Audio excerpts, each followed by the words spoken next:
হয় চাওক, আপোনালোকে জানে ইতিমধ্যে, কাৰণ যোৱা 22 তাৰিখে জম্মু কাশ্মীৰৰ পেহেলগামত প্ৰায় 28জনকৈ পৰ্যটকৰ ওপৰত সন্ত্ৰাসবাদীয়ে যেনেকৈ আক্ৰমণ কৰি তেখেতসকলক যেনেকৈ হত্যা কৰিলে, এই হত্যাক আমি সদৌ বিটিছি সংখ্যালঘু ছাত্ৰ সন্থা ABMC তীব্ৰ প্ৰকাৰে গৰিহণা দিছোঁ। আৰু এনেকা হত্যাৰ দ্বাৰাই গোটেই ভাৰতবৰ্ষ নহয়, গোটেই বিশ্বক এটা আতংকময় এটা পৰিৱেশ সৃষ্টি কৰিব বিচাৰিছে সন্ত্ৰাসবাদীয়ে। আৰু এই ইদিনা পৰ্যটকৰ ওপৰত যেনেকৈ আক্ৰমণ কৰি এই সন্ত্ৰাসবাদীসকলে যেনেকৈ গোটেই ভাৰতবৰ্ষত নহয়, গোটেই বিশ্বক এটা সন্ত্ৰাস সৃষ্টি কৰাৰ যি তেখেতসকলে পৰিকল্পনাত তেখেতসকলে দেখা পাইছে, এই ঘটনাক আমি সদৌ বিটিছি সংখ্যালঘু ছাত্ৰ সন্থা ABMC গৰিহণা দিছোঁ। আৰু নিহত পৰিয়ালবৰ্গক আমি সমবেদনা জ্ঞাপন কৰিছোঁ। আৰু নিহত আত্মাই যিসকল ব্যক্তিয়ে নিহত হ'ল, তেখেতসকলৰ আত্মাই যাতে সদ্গতি কামনা কৰে, আমি সদৌ বিটিছি সংখ্যালঘু ছাত্ৰ সন্থাই কামনা কৰিছোঁ। আৰু সন্ত্ৰাসবাদী আক্ৰমণ এয়াই ভাৰতবৰ্ষৰ প্ৰথম নহয়, আমি সময়ে সময়ে দেখিবলৈ পাওঁ। আমি সদৌ বিটিছি সংখ্যালঘু ছাত্ৰ সন্থাই ভাৰতবৰ্ষৰ চৰকাৰক আমি আহ্বান জনাইছোঁ, এনেকা সন্ত্ৰাসবাদীক এনেকৈ দমন কৰিব লাগে, যাতে সন্ত্ৰাস বাদৰ কথা তেখেতসকলে চিন্তাটো দূৰৰ কথা, তেখেতসকলে মনত ভাবাৰ কাৰণে তেখেতৰ পৰিকল্পনা কৰিব নোৱাৰে। আৰু এই পাকিস্তান বোলা ৰাষ্ট্ৰটো ভাৰতবৰ্ষক সময়ে সময়ে তেখেতসকলে ভাবুকি দি আৰু ভাৰতবৰ্ষক অস্থিৰ কৰা পৰিৱেশ সময়ে সময়ে পৰিকল্পনা কৰা দেখিবলৈ আমি পাওঁ। আৰু আমি সদৌ বিটিছি সংখ্যালঘু ছাত্ৰ ABMCয়ে ভাৰতবৰ্ষৰ চৰকাৰক আমি আহ্বান জনাইছোঁ, পাকিস্তান বোলা যিটো শব্দ পৃথিৱীৰ মানচিত্ৰৰ পৰা যাতে নোহোৱা হৈ যায় এইবাৰ। আৰু পাকিস্তানে যাতে ভৱিষ্যতে নিজৰ পাকিস্তান যে এটা পৃথিৱীত যে এটা ৰাষ্ট্ৰ আছিল, এই যাতে কোনো চিন নাথাকে, ইয়াৰ কাৰণে ভাৰতবৰ্ষৰ চৰকাৰক আমি এনেকৈ এটা পৰিস্থিতি অনাৰ কাৰণে আহ্বান জনাইছোঁ। আৰু ভৱিষ্যতে যাতে সন্ত্ৰাসবাদীয়ে এনেকুৱা পৰিকল্পনা কৰিব নোৱাৰে, এই বাৰ্তা এটা দিয়াৰ কাৰণে ভাৰতবৰ্ষৰ চৰকাৰক আমি ABMCয়ে আহ্বান জনাইছোঁ। পাকিস্তান আৰু ভাৰতৰ চাওক, যুদ্ধই কেতিয়া স্থায়ী কেতিয়াবা এটা ৰাষ্ট্ৰ বা দুটা ৰাষ্ট্ৰৰ মাজত সমাধান হয়, কিন্তু পাকিস্তানৰ যিটো আজিৰ দিনৰ যিটো পৰিৱেশ, তেখেতসকলে সময়ে সময়ে ভাৰতবৰ্ষখনক এটা অস্থিৰ এটা পৰিৱেশ আৰু ভাৰতবৰ্ষক নাগৰিকৰ ওপৰত যেনেকৈ আক্ৰমণ, ভাৰতবৰ্ষৰ যিসকল আমাৰ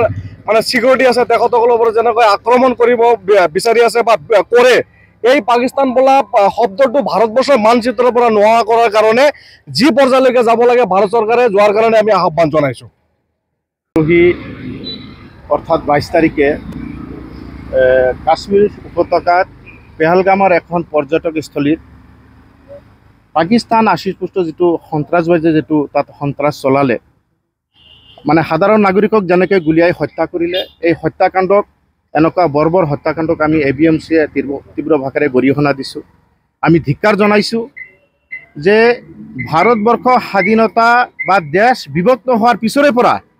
পাকিস্তান নামৰ ৰাষ্ট্ৰখনে সময়ে সময়ে ভাৰতবৰ্ষখন অস্থিৰ কৰাৰ কাৰণে, কাশ্মীৰখন অস্থিৰ কৰাৰ কাৰণে তেখেতসকলে সময়ে সময়ে যি ধৰণৰ তাতে অঘটন ঘটাই আহিছে, যিবিলাক ঘটনা তেখেতসকলে সন্ত্ৰাসবাদীৰ জৰিয়তে তেখেতসকলে সংগঠিত কৰি আহিছে, এইবোৰ ঘটনা আচলতে ভাৰত চৰকাৰে আগতেই ল'ব লাগিছিল, একশ্যন ল'ব লাগিছিল। আগতেই ভাৰত চৰকাৰে ইয়াৰ বিৰুদ্ধে এনেকৈ একশ্যন ল'ব লাগিছিল, পাকিস্তানে যাতে কেতিয়াও ভাবিব পৰা কিবা ক্ষমতা তেখেতসকলে যাতে চিন্তা কৰিব পৰা এনেকুৱা চিন্তা কৰিব পৰা নাছিল, যাতে তেখেতসকলে এনেকুৱা এটা বিপদত পৰিব, এইবিলাক আগতেই কৰিব লাগিছিল। ভাৰত চৰকাৰে এনেকুৱা আগতে তেনেকুৱা কোনো ধৰণৰ কিবা একশ্যন নলোৱাৰ কাৰণে, তেনেকুৱা তেখেতসকলৰ বিৰুদ্ধে তেনেকুৱা কাৰ্যসূচী নলোৱাৰ কাৰণে, যুদ্ধ তেনেকুৱা নলোৱাৰ কাৰণে কিন্তু আজি পাকিস্তানে এই যোৱা 22 তাৰিখৰ ঘটনা সংঘটিত কৰিবলৈ পাইছে। আপোনালোকে জানে যে কাশ্মীৰৰ এছাম উদয়মীয়া যুৱকসকলক পাকিস্তানৰ চৰকাৰে বা পাকিস্তানৰ এজেঞ্চিসকলে ফুচলাই ফুচলাই তেখেতসকলক সন্ত্ৰাসবাদী বনাই পেলাই, তেখেতসকলক লোভ দেখাই পেলাই আজি ভাৰতখন অস্থিৰ কৰাৰ কাৰণে, কাশ্মীৰখন অস্থিৰ কৰাৰ কাৰণে তেখেতসকলে যিটো তাতে কৰি আছে পাকিস্তানে, এইবিলাক বিশ্বকপৰ এটা ঘটনা তেখেতসকলে কৰিও আজিও যে পাকিস্তানৰ ওপৰত ভাৰত চৰকাৰে যে কিবা এটা যে ডাঙৰ এটা যে কিবা এটা সিদ্ধান্ত ল'ব পৰা নাই। আমি পাকিস্তানৰ এনে কাৰ্য নতুন নহয়, আগৰ পৰাই তেখেতসকলে কৰি আছে। ভাৰত চৰকাৰক আহ্বান জনাব বিচাৰিছোঁ, ভাৰত চৰকাৰে আজি তৎকালীনভাৱে আজি সিদ্ধান্ত লওক যে পাকিস্তানৰ এই যে বৰ্বৰ হত্যাকাণ্ড, যে অমানৱীয় হত্যাকাণ্ড, এই হত্যাকাণ্ড তেখেতসকলে যদি বন্ধ কৰিব বিচাৰে বা তেখেতসকলক যদি বন্ধ কৰাব লাগে, এইটো জবৰদস্তি বন্ধ কৰাব লাগিব। এইটো পাকিস্তানে স্বেচ্ছাই কেতিয়াও বন্ধ নকৰে একদম স্পষ্ট কথা পাকিস্তানক জবৰদস্তি বন্ধ কৰিব লাগিব পাকিস্তানক মানে এনেকুৱা এটা পৰিৱেশত সৃষ্টি কৰিব লাগিব তেখেতসকলে বিশ্ব দৰবাৰত আঁঠু কাঢ়ি পেলাই ক্ষমা মাগিব লাগিব ভাৰত চৰকাৰে এনেকুৱা এটা মানে পৰিৱেশ পাকিস্তানৰ ওপৰত হেঁচা প্ৰয়োগ কৰি পেলাই এইটো কৰিব লাগিব আমি এবিএমচিয়ে স্পষ্টকৈ ক'ব বিচাৰিছোঁ ভাৰত চৰকাৰে যিকোনো কাৰ্যসূচী ল'ব যিকোনো পদক্ষেপ ল'ব আমি 100% ভাৰত চৰকাৰৰ লগত থাকিম পাকিস্তানৰ এনে মহিমাতলী পাকিস্তানৰ এনে সন্ত্ৰাস তেখেতসকলৰ যিটো পুষ্ট যিটো ৰাষ্ট্ৰ হিচাপে তেখেতসকলে পাইছে এটা নাম পাইছে এই সন্ত্ৰাসৰ দেশ এইটো পাকিস্তান যাতে কোনো পৰ্যায় ভাৰতবৰ্ষত যাতে এটা গুলিও ফুটাব নোৱাৰে তাৰ কাৰণে ভাৰত চৰকাৰে উপযুক্ত ব্যৱস্থা ল'ব লাগে আৰু যিসকল এই হত্যাকাণ্ডৰ লগত জড়িত আছে এই জড়িত ব্যক্তিসকলক আৰু যিসকল মাষ্টাৰ মাইণ্ড এতিয়া ভাৰতবৰ্ষৰ সমগ্ৰ ৰাইজে জনসাধাৰণে বিচাৰিছে সেই ব্যক্তিসকলৰ ডেড বডি চাবলৈ বিচাৰিছে স্পষ্ট কথা ভাৰতৰ জনসাধাৰণে সেই মাষ্টাৰ মাইণ্ড আৰু যিসকল উগ্ৰপন্থীয়ে এই 28জনকৈ মানুহ হত্যা কৰিলে তেখেতসকলৰ ডেড বডি চাবলৈ বিচাৰিছে এই ডেড বডি ভাৰত চৰকাৰে কেতিয়া আমাক দেখাব সেইটোহে আমাৰ প্ৰশ্ন ভাৰত চৰকাৰে কি